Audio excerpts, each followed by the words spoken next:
everybody, Redbeard here again with a special edition of Rasslin with Redbeard, only this particular edition isn't actually going to be about anything wrestling related. Well, it'll be a little wrestling related, but the fact of the matter is I am not at a wrestling event here this evening.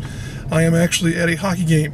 As you can tell by my custom-made t-shirt here, I am at the opening game of the 2014-2015 Gamecocks Ice Hockey season. They play their games at the Plex in Irmo, South Carolina, which is a fantastic facility. Got a lot of good things going on here. The game tonight is part of a two-game series. They'll be playing against the captains of Christopher Newport University out of Virginia. Newport News, Virginia, I believe is where they're from. So those guys have come a long way to come down here and hopefully get their butts handed to them. Yeah, that's one for sportsmanship right there. No, but in all reality, this is like I mentioned, a special edition of Rasslin with Redbeard. I think this typically would be counted as either number 9 or number 10 right off the top of my head. I don't remember which one it would be. It's been a while since I've done one of these, and that's bad. Reason being is that I've had a couple things going on in my personal life. I've made mention in my blog, redbeardsrambling.blogspot.com, of what's been going on with my wife and I and our attempt to build our family. We're working with a few things there. You can read about it on the blog. I'm not going to go into the details of what's been happening there, but I was quite busy for about a month and a half. Didn't have an opportunity to really get out and do much at all, but things have kind of changed. Our outlook is a little bit different right now than where it was. We're still working through some things, but the fact of the matter is life has gotten a little bit more normal than where it was previously, so that's why I'm out at an event like this. Like I mentioned, this is the first game of the season. Wanted to do my part in this particular video, much as I do with my normal Rasslin and Redbeard videos, to try and promote the team here, because a lot of people don't know that Carolina has a hockey team. Yes, I'll go ahead and say it. South Carolina, the University of South Carolina, does have a hockey team, a ice hockey team, not field hockey, ice hockey. This is not a part of the world where you typically see a lot of hockey. You occasionally will get some fans down here who've migrated from different parts of the world. They might have been, Hartford Whalers fans at one point in time. Now they cheer for the Hurricanes up in North Carolina, or you might have a couple of stalwart Columbia Inferno fans. There was a team in Columbia at one point in time. It's been gone for a number of years, unfortunately. I think since the Colonial Life Arena came into existence, they haven't really been around. But that said, there is a team, if you're a hockey fan, and so long as you don't mind cheering for the Gamecocks in the Midlands of South Carolina, that you can come out and support. They play their games, like I've mentioned, here at the Plex in Irmo. It's a easily locatable facility right off I-26, easy to get to from just about anywhere in the Midlands. It's about 45 minutes to an hour for us in St. Matthews, less for people who are in Columbia, obviously, because it's just a stone's throw away from downtown and the rest of Richland County. The thing with this team is that it's not a fully recognized team. I don't know the best way of describing it, because they are a club level team. They're not like a on the same par as like say Minnesota or some school that has a true Division I hockey team. This is a club level team. They are supported more or less by donations and by their own funding, so they don't get the same level of money that they, for example, their counterparts on the football team, baseball team, or whatever would receive. They pretty well have to buy their own uniforms, their own equipment. So in that regard, it's a pretty respectable thing these guys are doing, because they don't just play here, they play on the road. These guys from Christopher Newport, they're from Virginia, for example, and Carolina will go to a lot of different places to play a lot of different teams this season. So it's a very respectable thing they do for the passion of the game, not for any type of big money or glamour or whatever else. So it's cool that they do that. Like I mentioned, it's all for passion, and that's, in my eyes, very respectable and commendable. But the games sometimes are a little weird in terms of the time, as far as start time anyway. I think they more or less have to take what time they can get at this facility. There's not a whole lot of ice rinks around here, obviously, so you got to play with what you can play with. For example, the game here this evening starts at 9:15 p.m. Yeah, 9:15 p.m. This is a Friday, so there you have that going for you. No school tomorrow, but still, 9:15, and the games are 3 20-minute periods with about 10 or 15 minutes in between, so you're looking at least 2 hours there. So, yeah, it can be a little bit of a late night. They do have some Saturday games, not many. Typically their games are Friday nights or Sunday mornings. Yeah, Sunday morning is the other weird part of it, because there the games are usually around 11:45 a.m. or somewhere in that particular ballpark. So you kind of have to make a few concessions if you're going to come to these games, I will admit. But if you do come to the games, the concession stand is quite awesome. I'll go ahead and put a plug in for the food there. Excuse me. You're going to notice the longer this goes on that I will be coughing, because I've been dealing with a cold here for about a month seemingly. But concession stand in here is great. They have a full complement of hot dogs, hamburgers, pizza. Some of the better pretzels I've had in a long time have been from this particular joint. They also, believe it or not, have a bar in this place. Yeah, there's a bar in a sports recreational facility. At least it was last year. Haven't been in there yet since the last game of last season, so I'm assuming it's still there. They serve, I don't think, a full bar menu. I think they've got mostly like beer on tap and some Rolling Rock and that type of thing in cans. But it's a pretty neat facility. You know, they got about everything you could ask for in terms of being a host to an event like a hockey game. So one other thing I'll mention is that if you come to these games, you do need to dress warmly. I've got a leather jacket, a hat, a toboggan, which I may or may not wear, and my trusty seat pad. Seat pad is important because last year I quickly realized that in this building it is so cold, it's literally a refrigerator, because you're in a big metal room with a sheet of ice that's about 3 or 4 inches thick underneath you. Learned very quickly that your rear end will get mighty cold sitting in here. So I got this at Garnet and Black Traditions. I don't know how much I paid for it, but I'm sure it was god-awfully overpriced since I got it at Garnet and Black Traditions. But at any rate, that's my supplies for coming to games here. Sometimes I wear gloves too, but I don't think I'm going to wear them here this evening. But at any rate, that's pretty much my getting to get you guys, anyone who might be interested, that is, to come out and see the games here, because they are fun.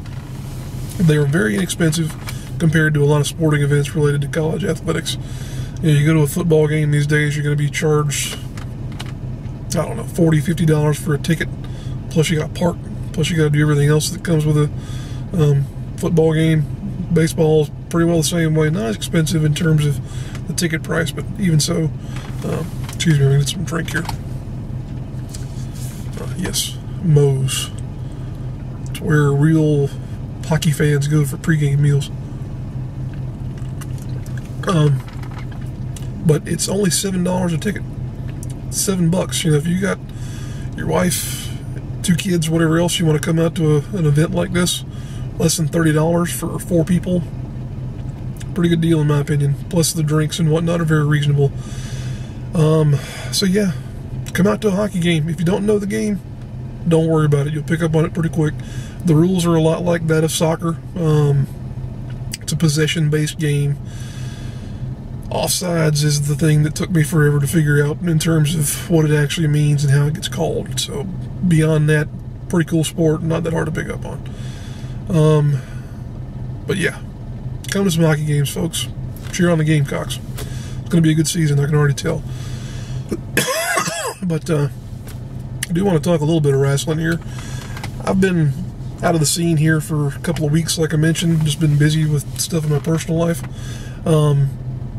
But even so, I've been very impressed with the fact, and almost a little jealous of the fact, that there's been so much going on here recently.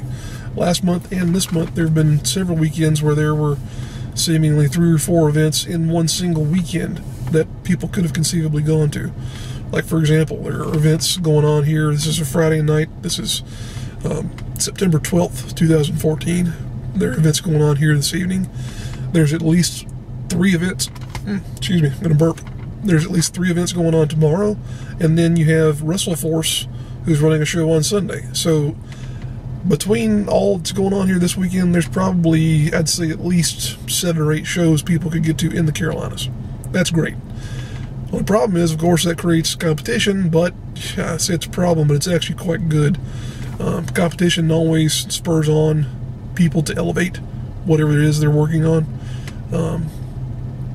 Something WWE hasn't had to worry about in a long time, and you see where they are. But at any rate, I'm not going to dwell on that particular subject. The great thing is that there's a lot of shows being run right now. There's a lot of good wrestlers in this area working. It's a great time, as I've said before, to be a wrestling fan in the Carolinas. You know, you've got a lot of good stuff happening right now. Can't remember a time, not in the past 10 years anyway, that something like this has been going on, because you've got PWX, Premier Wrestling Experience. You've got, of course, the old stalwarts like APW in Spartanburg, APW in Chester, WrestleForce, C4W in Myrtle Beach, Old School Championship Wrestling in Charleston area. There's a whole bunch of promotions that run in North Carolina right now. I couldn't even name all of them. Then you've got, of course, Anarchy Wrestling in Cornelia, Georgia. It just goes on and on and on in terms of where you could go potentially. So, just a really good time to be a wrestling fan, and I'm proud of that. I'm proud of the fact that fans here have the opportunity to get out and support local promotions and local wrestlers. In terms of big events coming up here locally, we do have something that I personally am looking forward to. I'm hoping to be able to get there. Next month, Chikara will be returning to the North Carolina area, I believe up around Gibsonville, North Carolina, for an event they're calling Thunderball, which will be the follow-up to the King of Trios event. Not sure what's going to be on the card up there yet, but it's Chikara, so you can only imagine the kind of absurd, weird, wacky things that are going to be going on with that. But that's next month. I think it's October 25th. Don't quote me on that, though. Could be totally wrong. But that's what's going on there. Past couple days, a lot of people have been talking about the NXT product here and how things have been going on down there in Florida with the developmental center. Just had a pay-per-view. Well, it's kind of a pay-per-view. It's only available on the WWE network, but I don't guess that really makes it a pay-per-view. But at any rate, there was an event last night, the second edition of what they're calling TakeOver. Big news out of that was the debut of Kenta, who is a huge star in Japan. Blew a lot of people's minds, myself included, when it was announced that Kenta was going to be signed to a WWE contract. Just did not seem like something you'd ever see happen, because they've gone towards more of a bodybuilder type as opposed to a wrestler type in the sort of people they hire for talent contracts. But he did announce that he is going to be changing his name to, I believe, Hideo Itami. That seems to be something that's stirred up a lot of people here in the past 24 hours, because people know Kenta as Kenta. And he's got fans all over the world, of course. And I don't get it. I don't quite understand why people are so upset with this. It's WWE. There's only one guy who came from the independents that's kept his name in a long time. That was CM Punk. And he's still CM Punk if he wants to be. The going thing with those guys is that they want to protect their own interests, because someday they probably won't be with WWE, and they still want to be able to work using a name that's recognizable and marketable. So they keep their cards close to their chest in that regard, and I cannot blame them at all. He's still going to be the same guy wrestling. He's still going to be just as talented as he was before. Just because he changed his name doesn't mean anything in terms of his ability going down or being limited in any way, shape, or form. So fans want to complain about a guy changing his name when he goes to WWE, whatever. El Generico is Sami Zayn now. Pac is Adrian Neville. Prince Devitt will probably be Sir Neville Longbottom or something like that. And Kevin Steen will probably be Jean-Francois Leduc or something like that, because he's Canadian. You know, it just happens, you know. Even our own Stephen Walters, he's Dash Wilder now. He got combined, he got a name that's a combination of Van Wilder and Dash from The Incredibles, for crying out loud. It's all work. It's wrestling.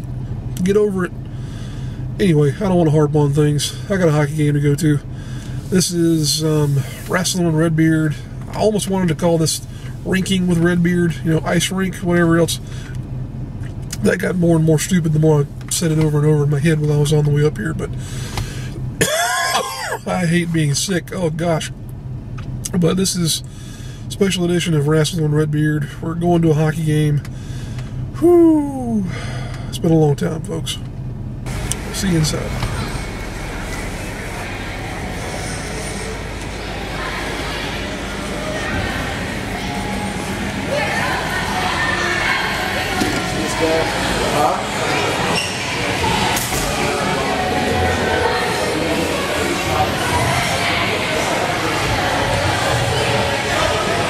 How you doing this evening? Doing great. Want an adult? Yes, please. Alright.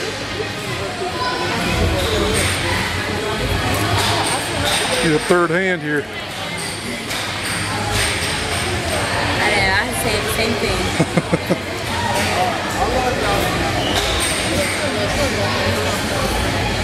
Thank you so much. Appreciate that. Thanks. Have a great time. Thank you.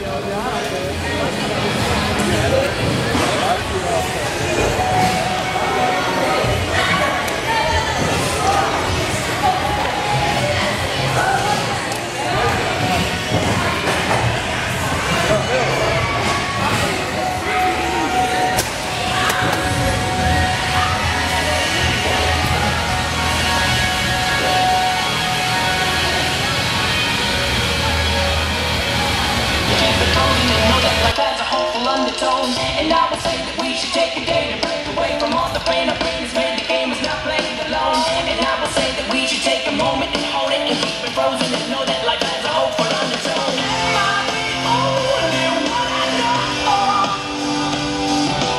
Waging the wars behind my face and above my throne. Shadows will scream that I'm alone. But I know we've made it this far. Yeah. Made it this far. Announcing your University South Carolina Gamecocks. Redbeard, number 5, Mike Foster.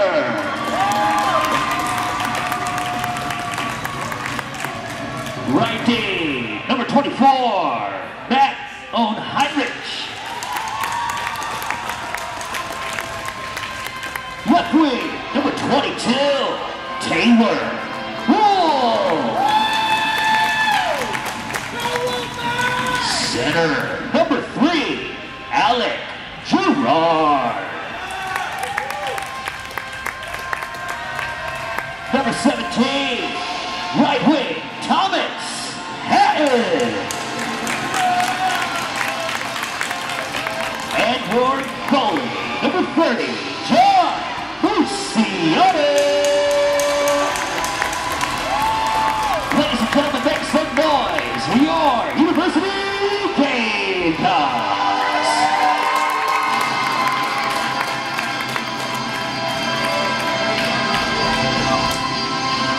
And now, please stand for the national anthem.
USC taking the win 6-3 against Cardinal Newman University.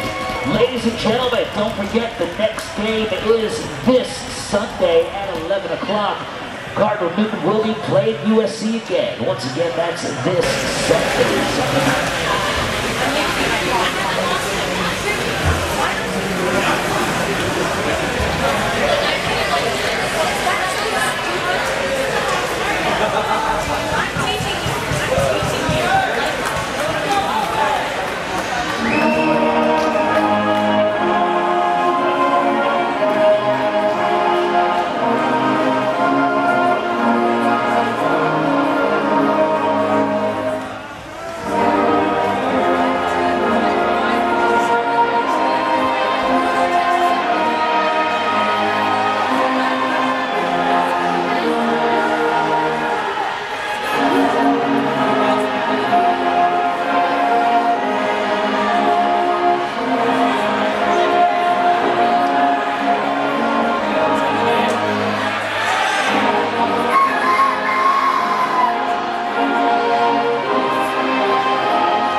Just shy of 1 a.m. It's about 12:55 or so. Made for a long night. Fun night, but a long night. The final score over there this evening was 6-3 Carolina. Start of the third period looked like we were going to be pretty comfortable with that margin there as we had them 5-2. Then they quickly came out and made it 5-3. Looked like it was going to be 5-4 there, but that fourth goal was disallowed, fortunately. I believe it's hard to tell sometimes with the calls and the refs in this particular arrangement, but I believe the call was that the CNU player who had believed he had scored a goal actually kicked the puck or did something to have had the goal disallowed. I couldn't make out for sure what it was, but the point being we won 6-3.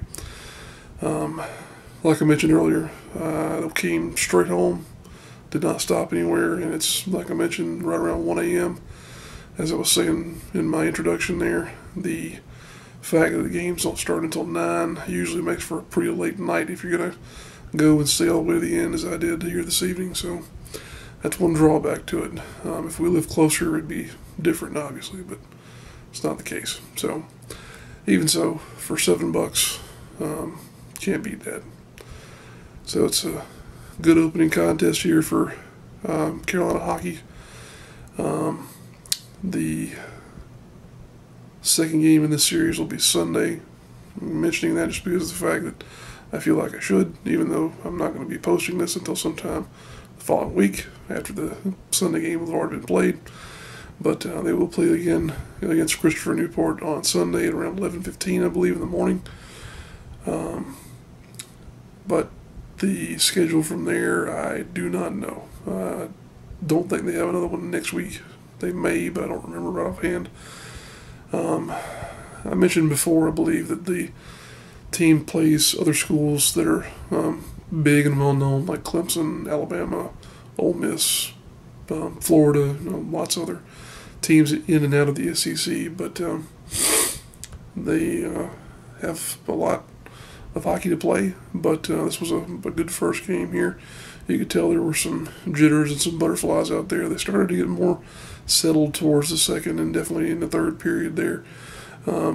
One thing I noticed even last year is that it seems like Carolina's style of play just seems in some instances to be more loose than it really should be. But I think that's what happened when Christopher Newport got that third goal here this evening. Is they came straight out of the gates at the beginning of the third period and just charged down the ice and scored that third goal. If they could have maintained that pace, it probably would have been 5-5 within short order there, to be honest with you. But fortunately, we were able to hold them off. So, with that being said, this has been a special edition of Rasslin with Redbeard.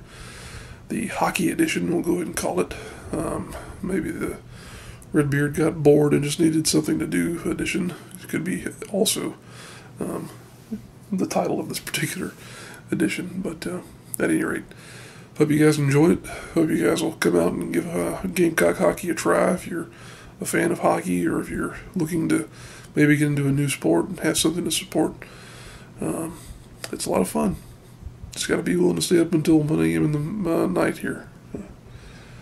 I'm going to bed because tomorrow a buddy of mine actually offered me a ticket to the Carolina-Georgia game. Not sure how that's going to turn out, but we're going to go. We're going to cheer them on regardless.